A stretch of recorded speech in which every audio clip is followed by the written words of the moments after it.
있습니다. 그러므로 우리에게 큰 대제사장이 계시니 승천하시니 곧 하나님의 아들 예수시라. 우리가 믿는 도리를 굳게 잡을지어다. 우리에게 있는 대제사장은 우리의 연약함을 동정하지 못하실 이가 아니요 모든 일에 우리와 똑같이 시험을 받으시니로되 죄는 없으시니라. 그러므로 우리는 국률하심을 갖고 때를 따라 돕는 은혜를 얻기 위하여 은혜의 보좌 앞에 담대히 나아갈 것이니라. 아멘. 하나님이 나의 기도를 귀 기울여서 들으실까? 여러분은 하나님이 나의 기도를 들으신다고 믿으십니까? 네, 좋습니다. 하나님이 여러분의 기도를 들으신다면 왜 하나님께서 들어주셔야 할까요? 그 이유가 무엇일까요? 우리가 기도할 때에 하나님이 우리의 기도를 들으시고 응답하셔야 하는 이유가 무엇일까요? 어떤 특별한 이유가 있습니까? 하나님이 내게 빚진 것이 있어서 들어주어야 할까요? 아니면 우리가 평소에 이 주의 교회를 위하여서 또 하나님 나라를 위하여서 열심히 봉사하고 헌신하기 때문에 그 보상으로 기도를 들어주셔야 할까요?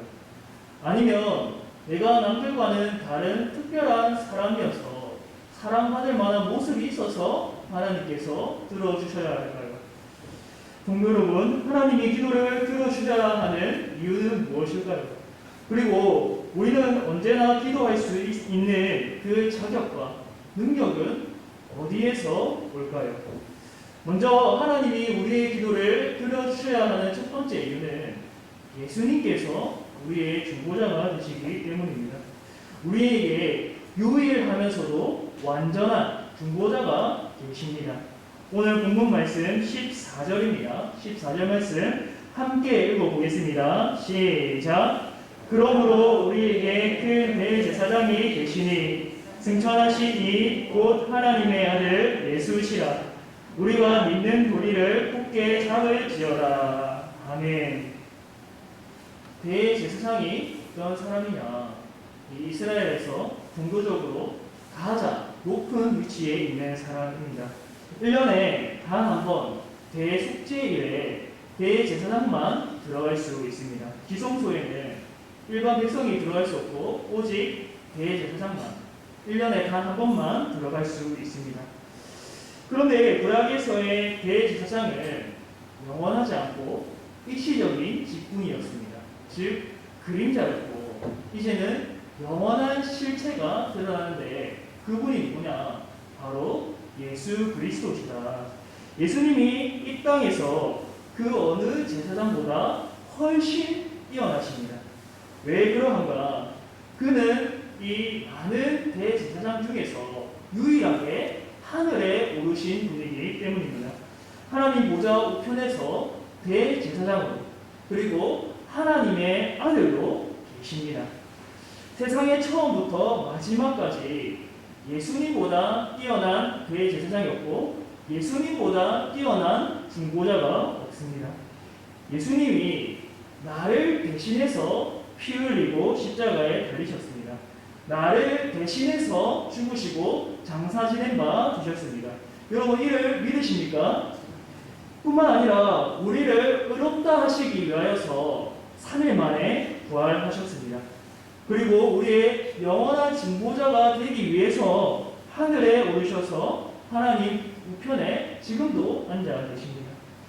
우리는 어느 때나 특히 이 밤에 이 예수님을 붙잡아야 합니다. 14절 마지막에 우리가 믿는 도리를 굳게 잡을지어다 라고 합니다. 예수님보다 하나님에게 더 가까이 있는 자가 있을까요? 아담도 예수님보다는 하나님과 가까이 있지 못했습니다. 아브라함도 모세도 다윗도 예수님과 같은 중보자가 될 수 없습니다. 오직 예수님만이 나의 죄를 대속해 주시고 의롭게 하십니다. 그러므로 이 시간 우리는 예수님을 붙잡아야 합니다. 우리가 믿는 도리를 굳게 잡아야 합니다. 그럴 때 하나님께서 그 중보자로 인하여서 나의 기도를 그리고 우리의 기도를 들어주실 것입니다. 하나님이 왜 우리의 기도에 귀를 기울이시는가? 두 번째로 예수님께서 우리의 연약함을 아시기 때문입니다. 여러분, 우리나라에서 제일 큰 권력을 가진 자가 누구입니까? 네, 대통령이죠. 대통령은 이 나라를 좌우할 수 있는 큰 권세를 가졌습니다. 그가 어떻게 하는지에 따라서 나라의 흥망성쇠가 결정되기도 합니다. 물론 대통령에게만 모든 게 달린 것은 아니지만 이 대통령에게 가장 큰 힘이 주어졌다라는 것은 사실입니다. 그렇다면 국민이 느끼기에 어떤 대통령이 좋은 대통령일까요? 국정 운영 능력이 아주 뛰어난 사람이겠죠. 정치를 잘하는 사람이 좋은 대통령이겠죠. 그러면서 동시에 세부적으로는 국민의 소리에 귀를 기울일 줄 아는 대통령이 정말로 국민이 선호하는 대통령일 것입니다. 국민의 삶을 잘 살필 줄 알고 그들에게 직접 찾아가서 그들의 소리에 귀를 기울일 줄 알고 그들을 위한, 국민을 위한 정치를 할 줄 아는 대통령. 뛰어난 리더의 자질 중 꼭 필요한 한 가지는 바로 공감 능력입니다. 사람의 형편을 헤아릴 줄 알고 상대방이 겪는 아픔에 또 공감할 줄 알고 위로할 줄 알아야 합니다. 예수님께서는 우리의 연약함을 친히 아십니다. 우리의 삶과 형편을 친히 아십니다.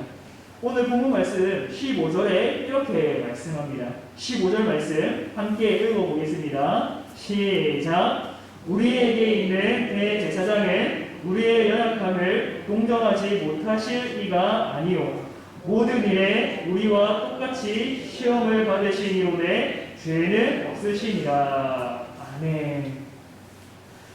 우리에게 있는 대제사장은 백성들의 삶에 대하여서 무관심한 분이 결코 아닙니다. 예수님은 저 하늘에만 계셔서 자기밖에 모르는 분이 아닙니다. 우리를 죄에서 구원하시기 위하여서 하늘 영광 버리고 이 땅에 내려오셨죠. 이 땅에 육신을 입고 내려오심으로써 우리의 눈높이에 맞추어 주셨습니다. 우리의 눈을 바라보시고 우리의 삶을 꿰뚫어 보셨습니다. 우리의 연약함을 친히 아십니다. 우리가 겪는 이 슬픔과 고통 그리고 어려움 이 모든 것들을 나만 아는 것이 아니라 예수님께서 친히 아십니다. 머리로서 아는 것이 아니라 직접 이 땅에 내려오셔서 몸소 겪으시면서 우리의 어려움, 우리의 연약함, 우리의 고통, 우리의 슬픔을 다 아시는 것입니다. 심한 고난을 받으셨기 때문에 고난당하는 성도들을 친히 아시고 위로하실 수 있습니다. 우리의 기도를 더 생생하게 들으시고 공감하실 수 있는 것입니다. 누군가가 나를 알아주는 것, 그리고 내 연약함을 알고 보듬어주고 덮어주는 것만으로도 큰 위로가 되지요. 그가 나를 위해서 어떤 일을 행하기 이전에 나를 알아주고 나의 어려움을 헤아려주고 또 공감해주고 위로해주는 것 그것만으로도 참으로 큰 은혜가 됩니다. 우리는 믿음으로 이러한 진리를 붙들어야 합니다. 그럴 때 우리는 그분의 사랑을 누리게 되고 그분 안에서 안식을 누리게 됩니다.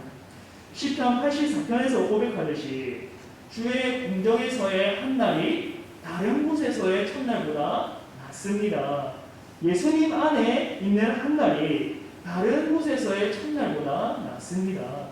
주님은 나의 요새, 나의 상성, 나의 구원자, 나의 피난처가 되십니다. 예수님께서 내 연약함에도 불구하고 그분의 은혜를 의지하며 우리가 나아갈 때에 내 기도를, 우리의 기도를 친히 들어주십니다. 내 연약한 부분을 친히 아시고 그것을 덮어주시고 삶의 세밀한 부분, 내가 기도하는 그 세밀한 소리, 부르짖음을 친히 들으시고 응답하여 주십니다. 마지막으로 우리가 언제나 기도할 수 있는 자격과 능력은 어디에서 오는가? 만약 기도할 수 있는 자격과 능력이 나에게서 온다면 어떨까요? 우리는 기도할 수 없을 것입니다. 그 어느 누구도 하나님께 스스로 나아갈 수 있는 자는 아무도 없습니다. 기도를 한다고 하더라도 내 능력과 자격을 의지하여서 기도한다면 하나님이 결코 들어주시지 않을 것입니다. 기도를 들어주셔야 하는 이유가 나에게 있다면, 내가 삶을 잘 살아서, 내가 순종을 워낙 잘해서, 내가 기도를 굉장히 오랫동안 하고 또 기도를 경건하게 하기 때문에, 그런 이유들 때문에 하나님이 내 기도를 들어주셔야 한다고 생각한다면 하나님이 결코 들어주시지 않을 것입니다. 그러나 우리가 예수님을 통해서 나아가는 보좌는 은혜의 보좌입니다. 심판의 보좌, 율법의 보좌, 율법주의와 같은 보좌, 재판장의 보좌가 아닙니다. 예수님의 보혈을 지나서 나아가는 보좌는 은혜의 보좌입니다. 그렇기 때문에 내 공로로, 내 자격으로 나아가는 것이 아니죠. 그렇기 때문에 우리는 항상 언제든지 내가 부족하고 연약할지라도 예수님을 진정으로 믿고 붙든다면, 내가 하늘에 계신 대제사장을 바라보고 그분을 믿고 의지한다면 우리는 담대하게 나아갈 수 있는 것입니다. 여러분, 은혜가 무엇입니까? 내게 아무런 공로가 없지만 하나님의 전적인 은혜와 사랑이 주어지는 것입니다. 내가 여전히 죄인이고 내가 여전히 부족하지만 하나님의 그 은혜와 사랑, 자신의 그 의로움으로 나를 덮어주시는 것이죠. 하나님이 예수님 안에서 나를 바라봐 주시는 것입니다. 나는 하루하루 부족한 삶을 살아감에도 예수님 안에서 나를 바라봐 주시고 은혜를 베풀어 주시는 것입니다. 이것이 바로 은혜의 보좌입니다. 만약 이 보좌가 율법주의의 보좌였다면, 재판장의 보좌였다면 살아남을 수 있는 사람은 아무도 없을 것입니다. 그 보좌 앞에 담대히 나아갈 수 있는 이유는 바로 은혜의 보좌이기 때문입니다. 담대하게 아버지께 기도할 수 있는 이유는 예수님께서 우리를 위한 중보자가 되시기 때문입니다. 우리는 예수님 안에서 하나님의 백성이 되었고 하나님의 자녀가 되었습니다. 우리가 기도하는 분은 저 멀리 있는 어떠한 신이 아닙니다. 철학적으로 상상해서 그리는 그러한 신이 아닙니다. 저 멀리 우주에서 운행하고 있는 신이 아닙니다. 우리가 기도하는 분은 우리의 아버지입니다. 우리는 아버지께 기도하는 것입니다.